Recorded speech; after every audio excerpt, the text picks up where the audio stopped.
kalau misal tadi zolim, kayaknya meninggalnya susah gitu ya, dicabutnya dari depan, dari belakang, apa segala macam. Tapi aku mau nanya sekarang sama Habib Nabil, memungkinkan nggak Bib, kira-kira orang yang melakukan perbuatan yang buruk, kurang baik itu, meninggalnya bisa husnul khotimah gitu?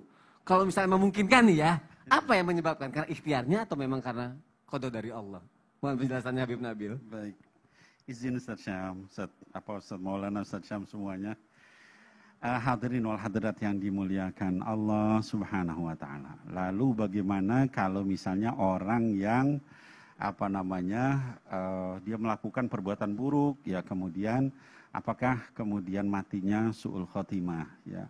Kemudian saya ingin menyampaikan, hadirin wal hadirat yang dimuliakan Allah, ada satu hadis riwayat Bukhari dan Muslim dalam sahih keduanya ya, dikatakan, kata baginda Rasul SAW, "Fawalladzi la ilaha ghairuhu inna ahadakum la ya'malu bi'amali ahlil jannati hatta ma yakunu bainahu wa bainaha illa dhira' fayasbiqu alaihi alkitab faya'malu bi'amali ahlin nari fayadkhuluha."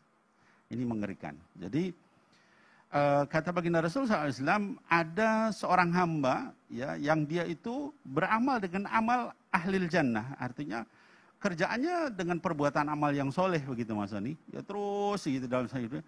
Tapi fayasbiqu alaihil kitab, jadi didahului di dalam kitab bahwa dia ini memang termasuk ahli neraka. Maka nanti fayamalu bi'amali ahlin nari fayadkhuluha. Nanti di akhir hayatnya dia akan banyak beramal dengan amal ahli neraka, maka dia akan masuk dalam neraka. Kebalikannya, ada yang, kata baginda Rasul SAW, wa inna ahadakum, ada satu orang hamba juga yang lain, fayamalu bi'amali ahli an-nari, ya, hatta ma yakunu bainahu wa bainaha illa dhira' fayasbiqu alaihi alkitab fayamalu bi'amali ahli jannati fayadkhuluha. Ada juga orang yang lain kebalikannya, jadi dia beramal dengan amal ahli neraka, ya. Tapi sudah ditetapkan dalam kitab bahwa dia adalah orang yang baik. Maka pada akhirnya dia pasti akan berbuat baik, dia bertobat kepada Allah Subhanahu wa taala, maka dia kemudian dimasukkan ke dalam surga oleh Allah Subhanahu wa taala. Jadi saya ingin menyampaikan, kita betapapun banyaknya maksiat, jangan pernah putus asa dengan rahmat Allah. Karena tadi hadis bilang begitu. Kalau di akhirnya kita berbuat baik, kita tobat dan sebagainya.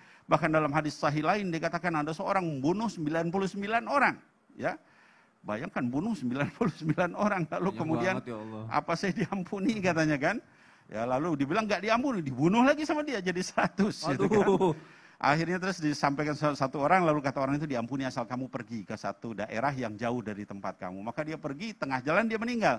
Tapi kemudian sama Allah Subhanahu wa taala diridhoi, dia masuk surga. Jadi jangan pernah putus asa ya dengan amal kita. Jadi itu yang harus kita jaga ya, dari hadirin wal hadirat, anak-anakku sekalian, karena takdir. Yang kedua, ikhtiar jalan terus. Ya, jadi jangan, wah saya takdirnya begini, emang ente tahu takdirnya kayak apa ya, kita nggak tahu ya.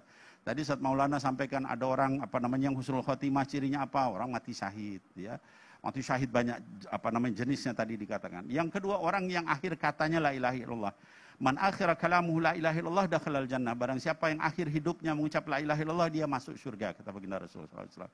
Yang ketiga adalah orang meninggal hari Jumat, malam Jumat. Yang keempat, orang yang meninggal sedang dalam keadaan amal soleh. Dia lagi sholat meninggal, lagi sedekah meninggal, ya lagi misalnya baca Quran meninggal.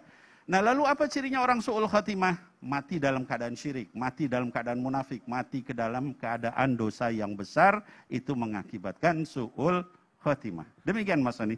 Berarti yang Habib jelaskan ya, jamaah yang ada di rumah ya, mungkin kalau sebanyak apapun keburukan yang sudah kita lakukan, jangan pernah kita merasa tidak mau bertobat gitu ya Habib ya. Jangan putus asa. Jangan putus asa. Penentunya di akhir soalnya. Masya Allah, tapi jangan sampai malah nggak bertobat jamaah yang ada di rumah. Terima kasih Habib Nabil untuk penjelasannya. Mas.